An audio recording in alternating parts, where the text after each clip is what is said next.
ఓం నమః శివాయ. ఓం నమో నారాయణాయ.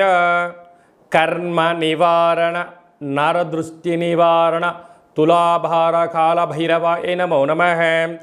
ఓం దిగంబరాయ విద్మహే గజవాహనాయ ధీమహి తన్నో కపాలకాల భైరవ ప్రచోదయాతు.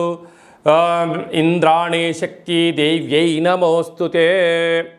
హరి ఓం. మా ఛానల్కి స్వాగతం. చూస్తున్న వీక్షకులకు ప్రేక్షకులకు ప్రియ కాల భైరవ భగవద్బంధువులకి స్వాగతం పలుకుతూ మమ్మల్ని ఎంతగానో ఆదరిస్తూ ఉండబడినటువంటి ప్రియ సోదర సోదరీమణులకు, సనాతన ధర్మ సంరక్షకులకు, జ్యోతిష్య అభిమానులకు గురువుల యొక్క ఆశీస్సులు అందరిపైన ఉండాలని, అందరికీ శ్రీ కపాల కాళ భైరవ స్వామి ఆశీస్సుల చేత అందరూ నిండు నూరేళ్ల ఆయురారోగ్యాల చేత విద్యార్థులకు విద్య, ఉద్యోగస్తులకు వ్యాపారస్తులకు వ్యాపార ఆకర్షణ, ధనాకర్షణ కలిగి ఎవరికి ఎలాంటి కష్టాలు లేకుండా ఐశ్వర్యాన్ని, ఆనందాన్ని, కష్టపడే తత్వాన్ని ప్రసాదించాలని కాళభైరవ స్వామిని కోరుకుందాం. 16/7/2024 నుండి 31/7/2024 వరకు పుట్టినటువంటి వారందరికీ కూడా ముందస్తుగా జన్మదిన శుభాకాంక్షలు.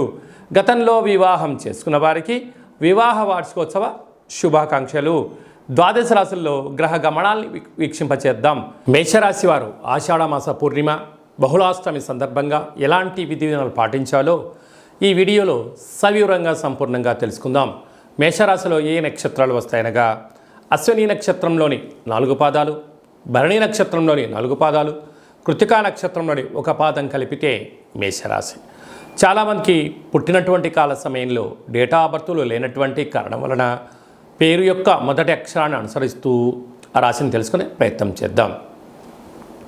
చు, చే, చో, లా, లీ, లు, లే, లో, ఆ అక్షరాల వారందరూ మేషరాశి జాతకులే. మేషరాశి యొక్క అధిపతి కుజుడు. వీరికి ఈ ఆషాఢమాసంలో పూర్ణిమ సందర్భంగా, అలాగనే అష్టమి సందర్భంగా మనమందరము కూడా కలియుగ కాలంలో కాళభైరవ స్వామి వారికి స్మరణ చేయడం, కాళికామాతను స్మరించడం, అమ్మవారికి బోనాన్ని తీసుకొని వెళ్ళి ప్రసాదం వండి భక్తి తత్వంతో ఉండడం వలన గృహంలో సకల అష్ట కష్టాలు తొలగిపోతాయని చెప్పి గమనించగలగాలి. మనకు వీలైనంత వరకు కొబ్బరి చెప్పలో కానీ, గుమ్మడికాయలో కానీ అష్టముఖ అంటే 8 ముఖాలుగా ఒత్తులు పెట్టి తూర్పు, ఆగ్నేయ, దక్షిణ, నైరుతి, వాయువ్య, ఉత్తర ఈశాన్యం వైపు దీపం పెట్టి కూష్మాండ దీపాన్ని పెట్టడం వలన అమ్మవారి యొక్క ఆశీస్సులు, కాలభైరవుడి యొక్క ఆశీస్సులు కలిగి వారు అనుకుంటున్న అన్ని పనుల్లో విజయం వారి సొంతం అవుతుందని చెప్పి గమనించాలి. అలాగనే ఇంట్లో ఆగ్నేయ మూలలో కానీ, నైరుతి మూలలో కానీ ఒక గాజు గ్లాసులో దోషుడు ఉప్పును పోసి ఉంచి రాత్రిపూట నీళ్ళలో కలిపి బయట పోసేసేయండి. ఇంట్లో నరదృష్టి యొక్క ప్రభావాలు కూడా తొలగిపోతాయి. అలాగనే ధన, వాక్కు, కుటుంబ స్థానంలో కుజభగవానుడు సంచారం చేయడం వలన, కుజదోష ప్రభావం కారణం వలన దయచేసి ఈ యొక్క మాసంలో అప్పులు ఇవ్వద్దు, అప్పులు తెచ్చుకోవద్దు.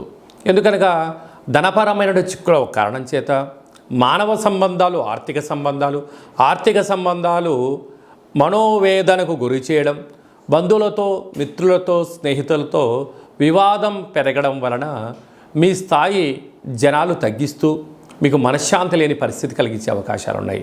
కనుక దయచేసి అప్పులపరమైనటువంటి వాటికి వెళ్లకుండా ఉండబడిన ధనంతోనే ప్రణాళికలు రచించుకొని అప్పులు చేయకుండా గొప్పలకు వెళ్లకుండా ఉండగలిగినట్లయితే మీకు మంచి కాలం అని చెప్పి గమనించాలి.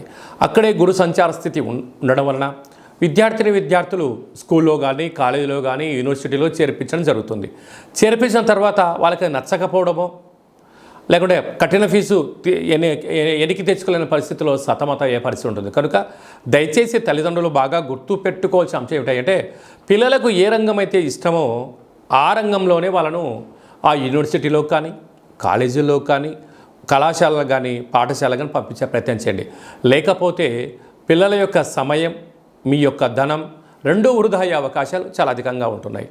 అర్ధాస్తమ రవి, అర్ధాస్తమ బుధుడు, అర్ధాష్టమ శుక్రుడు మీ జన్మ నక్షత్రం రోజున పూర్ణిమ, అమావాస్య తిథుల యందున ఇది వర్షాకాలం అవ్వడం వలన దయచేసి చెట్ల కింద ఉండడం కానీ, నదిలోకి దూకడం కానీ, స్విమ్మింగ్ అని, అలాగనే దూర వాయు జల ప్రయాణాలు పెట్టుకోకపోవడం ఉత్తమోత్తం.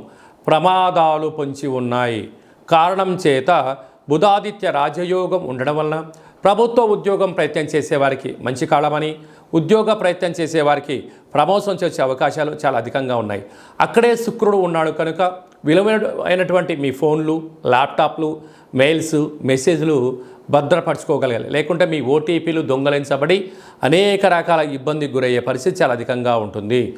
కనుక వ్యయంలో రాహు సంచార స్థితి ఉండడం వలన చిన్న చిన్న మాటలకే మీకు ఇబ్బందిని కలిగించడం, పై అధికారులు, సహా ఉద్యోగస్తులు, కింది స్థాయి ఉద్యోగస్తులు మీరు ఎక్కడ తప్పు చేస్తారో అక్కడ మిమ్మల్ని సమూలంగా పాతిపెట్టేయాలి అని చెప్పి ఎదురు చూస్తున్నారు. కనుక రహస్య చర్చలకు ఇది సరైన సమయం కాదు అని చెప్పి గమనించాలి.